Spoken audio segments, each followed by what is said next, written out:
Hai, welcome to Pony Beauty Channel. Jadi, hari ini, aku Danang Wisnu. Hari ini kita mau membahas tentang niacinamide. Jadi, kamu tahu kalau misalkan kamu sering lihat videoku di channelku, kamu tahu kalau niacinamide itu harus wajib masuk dalam skincare regimen aku. Selain exfoliant, selain retinoid, satu hal yang wajib itu adalah niacinamide. Karena memang niacinamide itu ya bagus banget di kulitku. Efeknya tuh membuat aku tuh bahagia kulitku tuh dikasih niacinamide. Membuat kulitku lebih bright. Bukan putih ya, tapi kayak bright cerah ngono loh.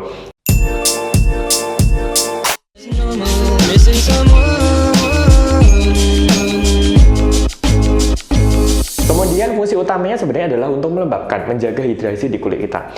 Kamu tahu kalau kita punya natural moisturizing factor, sebuah bahan yang secara alami itu berfungsi untuk membuat kulit kita itu lembab optimal, ngono loh. Jadi lembab itu pas. Nah, niacinamide itu berfungsi untuk memaintain itu supaya kulit kita itu lembabnya itu pas, ngono loh. Nah, karena kelembapannya itu pas, maka banyak banget efek-efek yang didapat. Mulai dari kulit kita tuh rasanya kayak lebih strong gitu. Jadi nggak gampang, istilahnya tuh nggak gampang rusak, nggak gampang jerawatan.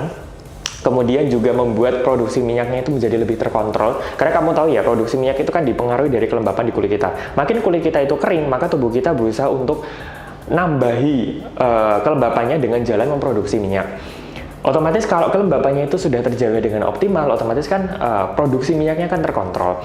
Kemudian selain itu membuat pori-pori menjadi lebih tersamarkan. Gara-gara kan itu tadi toh, semuanya kelembapannya terkontrol, kulit menjadi lebih kenyal, plump gitu, otomatis pori-porinya itu kayak tersamarkan gitu, menjadi tekstur muka tuh menjadi lebih halus. Kemudian selain itu juga menjadi antiinflamasi. Jangan lupa niacinamide itu sebagai antiinflamasi loh. Jadi kalau misalkan kulit kamu itu lagi pas jerawatan gitu ya, lagi pas parah-parah, lagi inflamasi, lagi keradangan, sebenarnya niacinamide bisa membantu untuk menurunkan keradangannya itu. Nah, itu menjadi pokok poin yang penting untuk kulit yang oily, acne prone sepertiku. Makanya aku tuh rasanya kayak ono sing kurang, ngono loh. Ada sesuatu yang kurang kalau aku tuh nggak ada niacinamide di skincareku. Jadi hari ini aku mau bahas tentang dua produk niacinamide.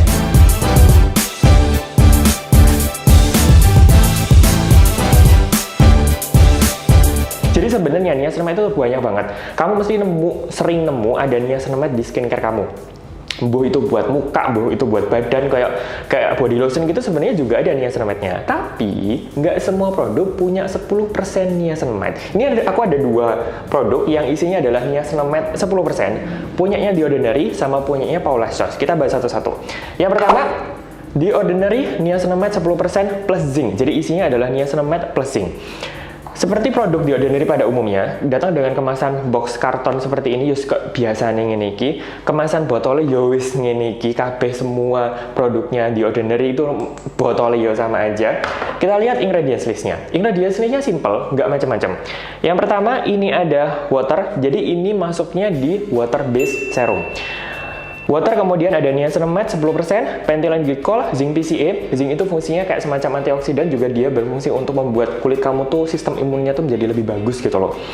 Kemudian ada dimethyl isoflavone bla bla bla, kemudian santorin gum bla bla dan segala macam. Di bawahnya sendiri ada chlorphenicin itu sebagai pengawetnya.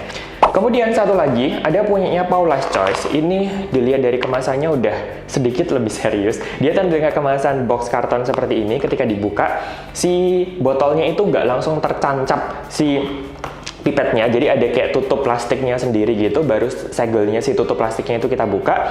Baru si pipetnya ini dimasukkan ke sana. Jadi lebih menurut aku sih, karena ini kan pipet itu kan ada bagian plastiknya. Nah, plastiknya ini takutnya dia mengkontaminasi sebelum produk ini dibuka. Jadi rasanya itu rada luwih secure ngono lah yo si sapa iki jenenge Paula's Choice ini.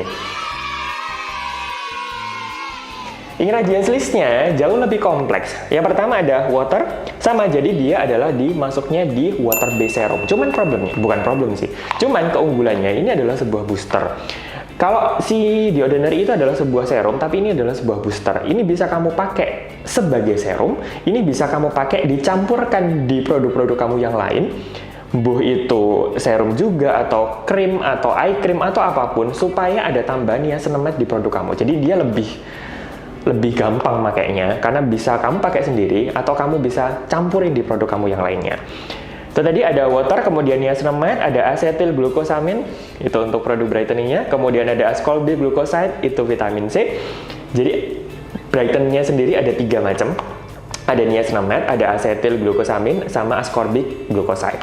Kemudian ada butyl glikol, kemudian ada bla bla bla, ada sodium hyaluronate itu untuk melembabkan. Kamu tahu hyaluronic acid, nah ini versi sodiumnya. Kemudian ada allantoin, ini juga untuk melembabkan. Kemudian ada root extract, glycerin, kemudian ada licorice juga, itu untuk brightening juga. Kemudian ada ubiquinone, itu untuk anti agingnya. Kemudian ada panthenol, itu untuk melembabkan, bla bla bla bla wakeh.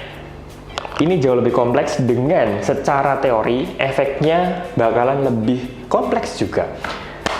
Tekstur si The Ordinary dia kental.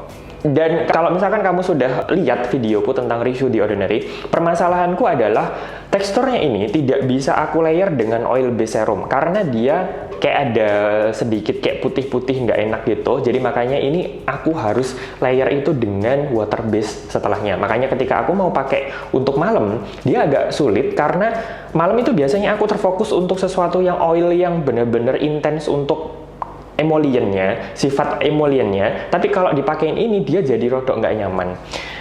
Dari segi tekstur seperti itu, dari segi performa jujur menurut aku dia sebuah niacinamide yang kencang menurut aku. Efek brightnya membuat kulitku lembab itu juga oke, membuat kulitku tuh jadi nggak gampang jerawatan, ini juga bagus.